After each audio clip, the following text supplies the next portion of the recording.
Mohiniyattam cinema തിയേറ്ററിൽ നിന്ന് കണ്ടപ്പോൾ മുതൽ ഞാൻ ആലോചിക്കുന്നതാണ്.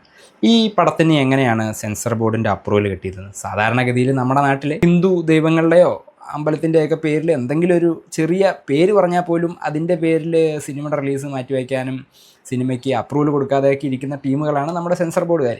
അവർ മോഹിനിയാട്ടം പോലെ ഹിന്ദു ദൈവങ്ങളും അമ്പലവും ഒക്കെ പ്രമേയമായിട്ടുള്ള ഒരു സിനിമയ്ക്ക് എങ്ങനെ അപ്രൂവൽ കൊടുത്തു എന്നുള്ളൊരു ഡൗട്ട് എനിക്കുണ്ടായിരുന്നു.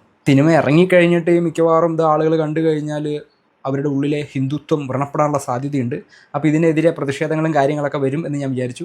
പക്ഷേ ആദ്യം ഇറങ്ങിയ സമയത്ത് ഇത് അത്ര വലിയ സ്റ്റാറിൻ്റെ പടമൊന്നും അല്ലാത്തതുകൊണ്ട് മലയാളികൾ മാത്രമേ കണ്ടിട്ടുള്ളൂ. തിയേറ്ററിൽ 19 ദിവസം ഓടിയ പടമാണ്.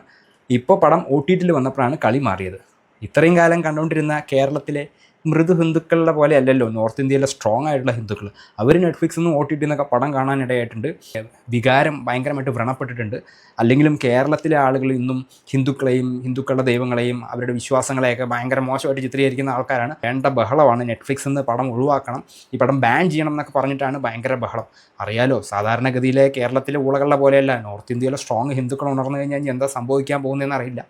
കേരള സ്റ്റോറി പോലെയുള്ള 1ഉം 2ഉം പടങ്ങളൊക്കെ ഇറങ്ങിയ നാട്ടിലാണ് ഇപ്പോൾ മോഹിനിയാട്ടം പോലെ ഒരു പടം ബാൻ ചെയ്യണമെന്നും പറഞ്ഞിട്ട് വന്നിരിക്കുന്നത്.